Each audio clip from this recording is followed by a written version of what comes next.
Reset the Thing.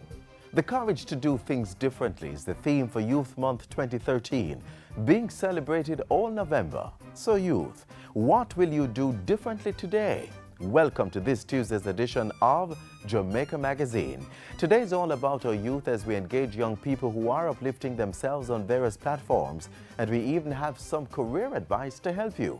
It's going to be a fun, informative program, so stay with us. All this and more coming up right after the news.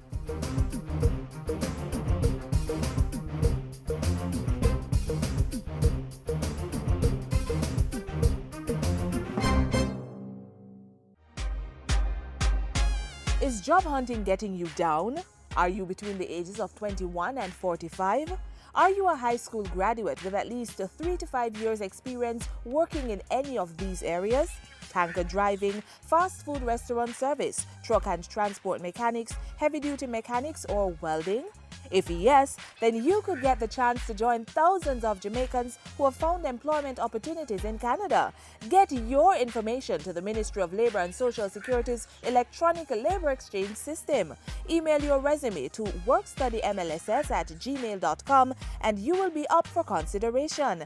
Act now and increase your chances for employment. For more information, contact the Labour Ministry at 922-3904.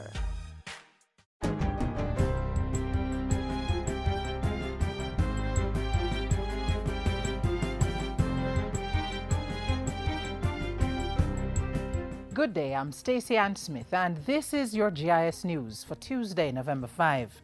Prime Minister Portia Simpson-Miller's official visit to Japan got off to a good start on Tuesday.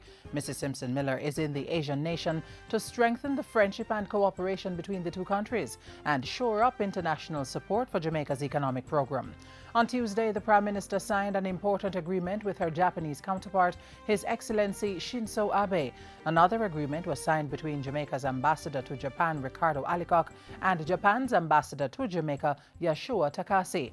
Mrs. Simpson-Miller has also paid a courtesy call on His Imperial Highness Prince Akishino and has met with the President of the Japan Olympic Committee. The Prime Minister's official 3-day visit to Japan continues Wednesday with meetings with Japanese investors. Meanwhile, more than 2 months after Prime Minister Portia Simpson-Miller's official visit to China, that country's new ambassador to Jamaica is asserting that there is tremendous opportunity for Jamaica and China to deepen relations and expand cooperation. Speaking at a reception held recently in his honor, Ambassador Deng Xiaojun said China saw Jamaica as a trustworthy friend and important partner. He added that successful meetings between Chinese leaders and Prime Minister Simpson-Miller this year were fundamental elements to the progressive framework. China is ready to work with Jamaica to further strengthen the existing friendly relations and cooperation so as to bring more tangible benefits to our two peoples. Foreign Affairs and Foreign Trade State Minister Arnaldo Brown said Jamaica was similarly looking forward to the continued partnerships which started over 40 years ago.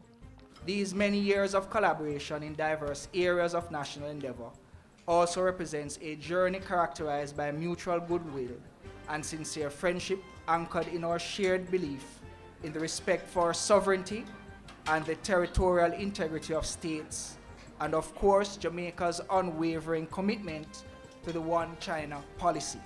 The Inter-American Development Bank has given approval for Jamaica to use the public procurement subsystems for IDB-financed projects. The decision extends to 7 other countries in the Latin America and Caribbean region, including Argentina, Bolivia, Costa Rica, El Salvador, Panama, Paraguay, and Peru.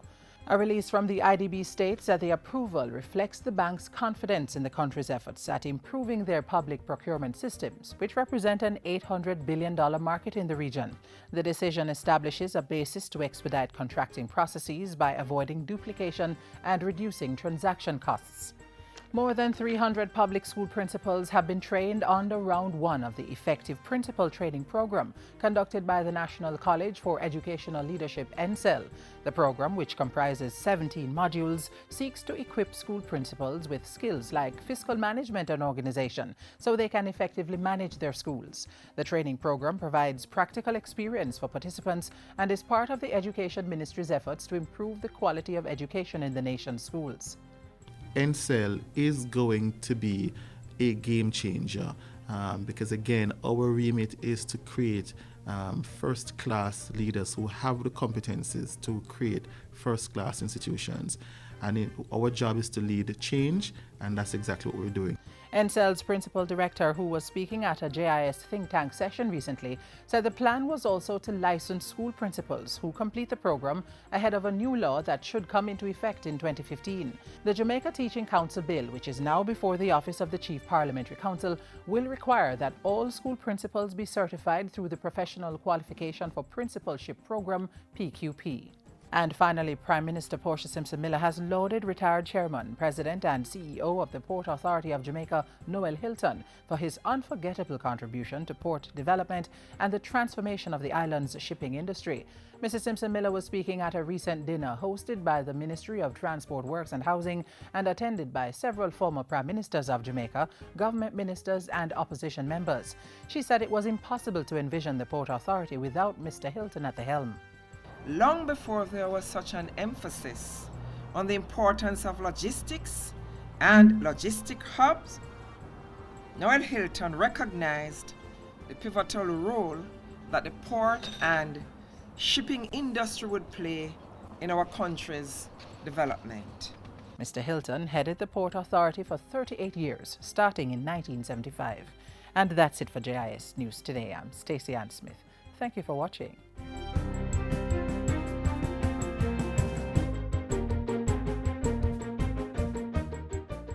Hi, this is Tess N, and I want all you young people to listen to me very carefully. Crime doesn't pay. You can do so much with your life. Don't throw it away in some gang. Stay in school and work hard for what it is you want.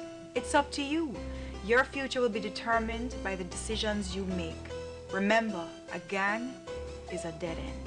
A message from the Ministry of National Security.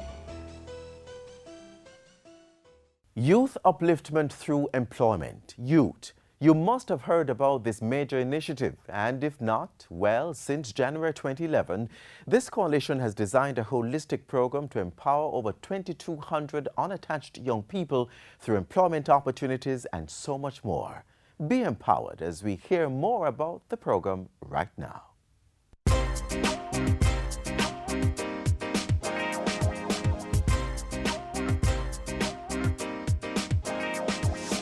I'm on job experience, and now doing that and getting a little experience of that, I can know what the working world is all about. So when I go out there, I can know what to do. Each day we receive a stipend of $1,500, and I'm very grateful and thankful for that, because sometimes we don't have any money.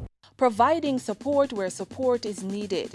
Andre and Chantel are only two of the hundreds of young persons who have benefited from a government-endorsed private sector-led initiative called Youth Upliftment Through Employment. Youth was conceptualized as a private sector response to increasing levels of youth unemployment and unemployability within particularly vulnerable communities in Kingston and St. Andrew. We work with young persons aged 18 to 29 to guide them along the process of vocational skills training, literacy and numeracy upgrading, as well as facilitating internships and employment opportunities. Youth has been around since 2011. While it's primarily driven by the private sector, critical government partnerships have been forged. We have worked with the Jamaica Foundation for Lifelong Learning to facilitate the training of what we call our pre-skills program. So that's basic literacy and numeracy skills support. We have also worked with the National Works Agency as well as the National Youth Service in providing training for young persons in business administration as well as education. We have a particularly innovative construction skills program that we undertake with the support of the National Housing Trust, JEEP, as well as the Heart Trust NTA. And it is a one-year initiative that is designed to train young persons in construction skills. Our young persons are currently engaged in classroom as well as on-the-job placement. And participants testify to the impact it has had on their lives. Chantel and Andre are part of the Youth Build project, and they speak proudly of how much they've grown since their involvement with youth. There's a lot of changes in my life, and I give thanks for a young man like me. Things that I usually do, I find myself stop doing it just because I have a youth and I'm going out now and trying to make it a better off for him. I would like for the persons who started this program to continue it for the young generation, just the youths them out there in the garrison that don't hear the news, get the word spread to them, and give everybody a second chance, because everybody deserves a second chance, and I hope it continues. I don't want it anywhere. Youth organizers were very deliberate in their selection of participants, singling out the most vulnerable and most deserving for assistance. The selection of the communities was very much guided by the community profiles produced by the Social Development Commission, as well as any data available on youth unemployment and unemployability, studies done by the World Bank, Inter-American Development Bank, etc. It was also guided by in-depth community consultations. Besides providing job placement opportunities, the youth program also has an entrepreneurship component. Our entrepreneurship program has two main components. One is the Junior Achievement Model, which we do in partnership with Junior Achievement Jamaica, where they train our young persons, guide them through the process of writing their business plan, going through product testing. We actually have a group now who are doing their semi-liquid seasoning. So they're working with the Scientific Research Council to actually get all the requisite sign-offs to get it into the market. The second is an incubator-type initiative where support is provided for business opportunities within the private sector. Youth has yielded good results, and the program, which was initially intended to be a 2-year intervention, is already set to be expanded. One of the larger mandates for youth was to challenge the whole notion of social exclusion and to tear down some of the concepts that we've had about inner city communities, and to provide a meaningful way of bringing young persons who have been traditionally excluded from the formal workspace, and to kind of tear down some of those barriers. So there are plans afoot to continue that, and certainly for Youth Build, I know that a Cycle 2 is in the works. If the program is to continue to achieve success, your help is needed. You can provide mentorship, internship opportunities, or permanent employment for qualified participants, or even donate funds to youth's work. Contact the Youth Program Management Office at 63 to 67 Knutsford Boulevard, Kingston 5, telephone 920-6254, or send an email to youth@developmentoptionsja.com.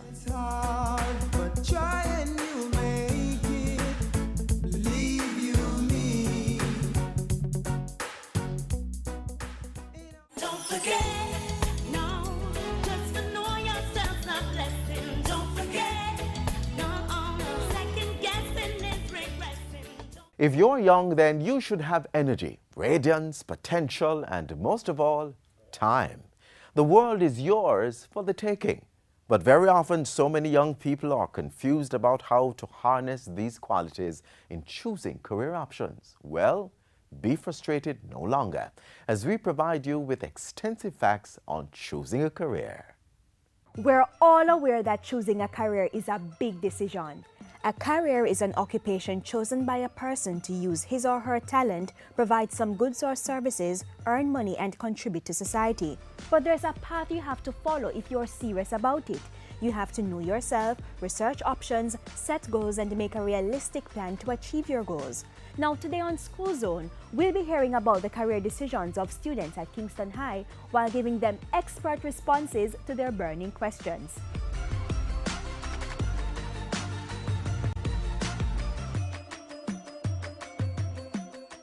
Students, now that you understand what it means to have a career and understand the term itself, now I would like you to tell us, what is it that each of you would like to do when you leave school? In other words, what is your career path? Brianna. In the future, I would love to become a chemist or a cardiologist. God's willing, I'd like to be a pharmacist. I would like to become a nurse. Well, for me, I would like to study theology. And you, Shauna K? Yes, I'm not sure. Okay, Shauna K, don't look so sad. One of the things that we're going to do today is a career test, which is going to help you to know and to identify your personality traits and to see which career will be suitable for your traits. All right? So we're going to solve that problem today. Hi, Shauna K. I was told that you're having problems with choosing your career. Yes, miss. Alright, well, I'll be administering a psychometric assessment to you, and it will help you to choose your career or to know the career that is best suited for you. So here I have a test for you, which is known as my career interest. And firstly, I'm going to ask you to write your name and tick whether it is that you are male or female. Yes, all right? Yes, miss. After you have done so, it says indicate with a tick activities that interest you the most. Add ticks in each column and place the total in the space provided. So after you have tick what it is that you're interested in the separate columns, then you're going to put a total at the end. After you have done so, I'll analyze it and tell you what career that matches your interest, your skills and abilities. All right? Yes, Miss Hall.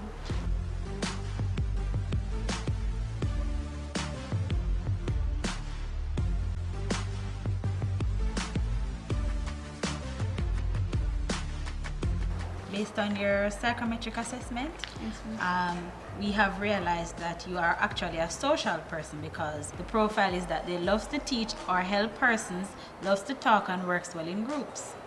For their characteristics now, they are very friendly, helpful, cooperative, kind, patient and responsible. Yes, and some possible careers as it relates to social persons are counselors, housekeepers, teachers, ministers, cosmetologists, firefighters, police officers, doctors and so on. So these are just some possible careers that you can look into to see what it is that you really like. Okay, Shauna K, I hope I was of assistance to you, and all the best in choosing your career, and I hope that this career path that you have chosen will actually benefit you. Yes, alright? Now that Shauna K has gotten her career test, let's give the students a chance to ask their questions and get some answers. Is my career path in demand? Is your career path in demand? What is your career path? Nursing. Oh, that's your choice. Nursing. Nursing is definitely in demand. We have to understand what is happening in Jamaica and abroad. Now, we know that many nurses in Jamaica have migrated to Europe and to North America because they find that there are great opportunities there for them in the field. Yes. If I'm a pharmacist in Jamaica, can I work anywhere in the world? I'm glad you asked that question, Michael, because it doesn't only relate to the person who is a pharmacist, but for many career paths that you will choose. If you have to leave Jamaica or leave where you live or where you have been trained, you will find that when you arrive to that destination, that they will be retraining you according to their standards. So what they will do is to give you a test for most cases. It's not like you have to go back to school and spend 3 years, but they are making sure that you can carry out the task right there. So yes, Michael, you will be able to practice anywhere else in the world. I would like to pursue a tertiary education, but I'm having difficulties financially in going to school. What can I do to attain a tertiary education? How will my dream come true? Now, we have scholarships. And this is one of the reasons we encourage you to work so hard. Because when you do very, very well, when you participate in activities in school, your extracurricular activities or your clubs and societies, these things are looked upon, and it puts you in very good standing to gain a scholarship. Persons can also borrow money from the Students' Loan Bureau or other financial institutions, get a part-time job, or family members can pool together to offset the cost of college or university. Yes, I am presently doing the sciences, and all the career tests I've taken shows that I'm suitable for the science field. But I rather business. What do I do? Shauna, you really don't have a problem?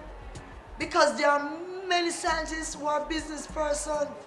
Because what you have to do, once you have achieved that career goal and you are there, now you are in the sciences and you're working in the sciences, you can operate a business that deals with scientific stuff, that probably sells scientific equipment, so many different things. My pastor is a scientist, but he's also a pastor. You know, there are different things. So it's not something that you need to worry about, but just understand that you can still be in science and incorporate that being a business person. Remember last class we talked about becoming an entrepreneur? That's what we are talking about, okay? Dwayne. I'm currently doing the sciences also like Shauna K. But I really love theology, really love to study theology. I'm confused knowing that I'm already doing the science subjects. What can I do? The fact that you're doing the science and you really like theology will not stop you. Earlier on I spoke about my pastor who is a pastor but is also a scientist. So there are times when we can merge our career. We can bring them together and still be able to perform and to do the things that we want to do. So I would say continue on your path with your science and think about your theology, go for it, and you might be able to blend them, merge them, and still live a fulfilled life where you are satisfied with your career choice.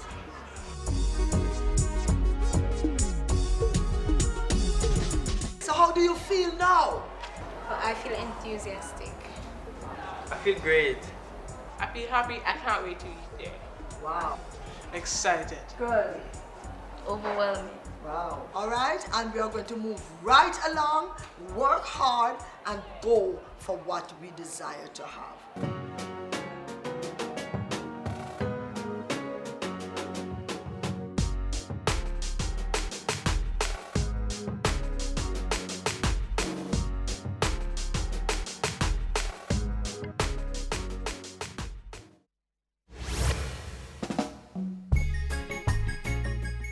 Mr. Shirley, me get the invitation from America.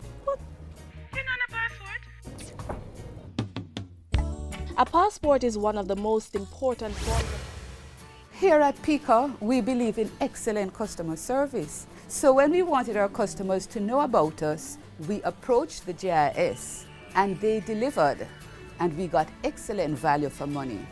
And so we encourage you to go to the GIS, a one-stop shop for media services. They have print, radio, television, and so much more.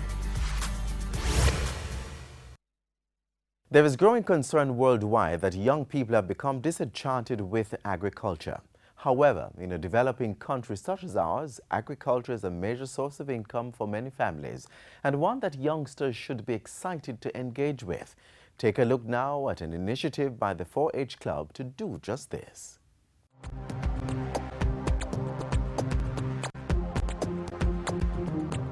It was a proud moment for youths in agriculture, being crowned champions in their respective age groups and categories, but not before setting a standard that stood out among their peers. It has been 73 times since we are going this round. We identify young people who will be future farmers, future agriculturalists, future food technologists for this country, the Caribbean, and the world. As we focus over the next 3 to 5 years, it is our intention to boost agricultural entrepreneurship among our youth.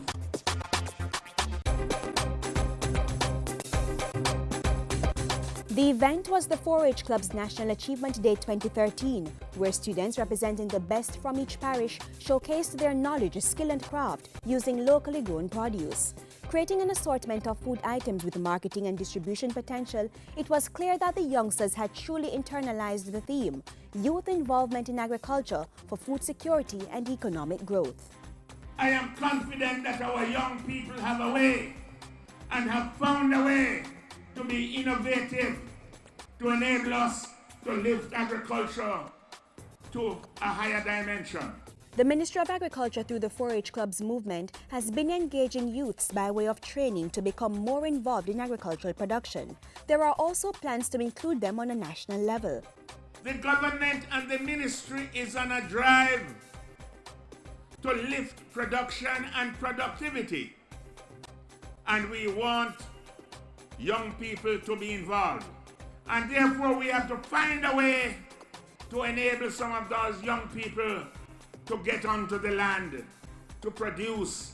To support that, space has been carved out for young persons to be involved in the agri-parks being established across the island. Enthused Enthused with the prospects, the 4-H Club membership among students continues to grow, now reaching 77,000, coming from 65,000 at the start of 2013. It is saying that we are making a serious impact. And it is establishing that real symbiotic relationship between the young people and agriculture. And there are plans to increase the level of participation.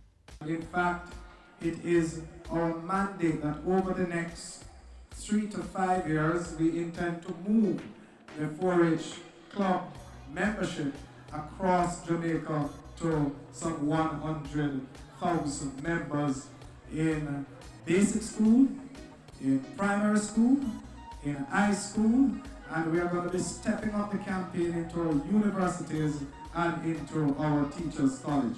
Of this population, the 4-H Club is aiming to have at least 10% of the clubites each year going into food processing and farming. If each parish can get 10%, we will widen the farming base with younger people, people with more energy, and we have to pursue that. Also being pursued is getting these youngsters more involved in the school gardening initiative, growing crops and making products from them for income generation and self-sufficiency. Already there are some 300 school garden programs across the island. Over the next 5 years, it is our intention to increase our school gardens to somewhere in the region of 1,200 to make sure every single public school that we have in Jamaica should have a school garden.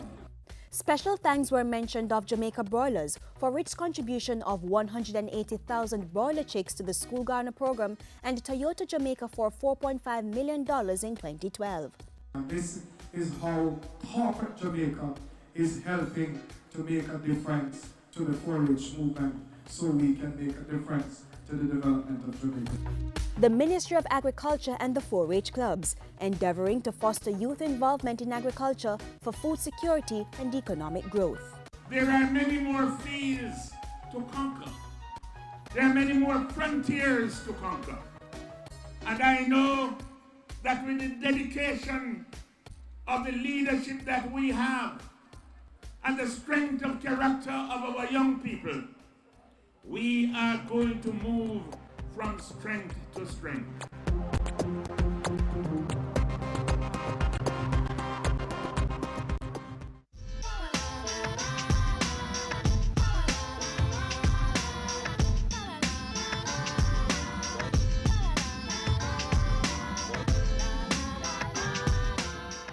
It's National Youth Month 2013. Young people, how can you contribute to nation building? Will you give up in the face of challenges and do nothing?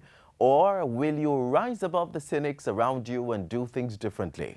Want some tips on how to do that? We went out the road to find out how our youth can contribute to nation building. Leadership, building leadership skills and applying it to those around you in your little peer groups. It can help to make a better tomorrow for everyone involved, those to come, those who are here. Majority of them have to go back to school, though. Implement back to school, try to get a better education and start out from there. Young people can do charity projects to develop the country much better. I think young people can use their skill and to work on it and use it and make money, because some of them can bake, they're good in food and so forth, so they can bake things and go out and sell.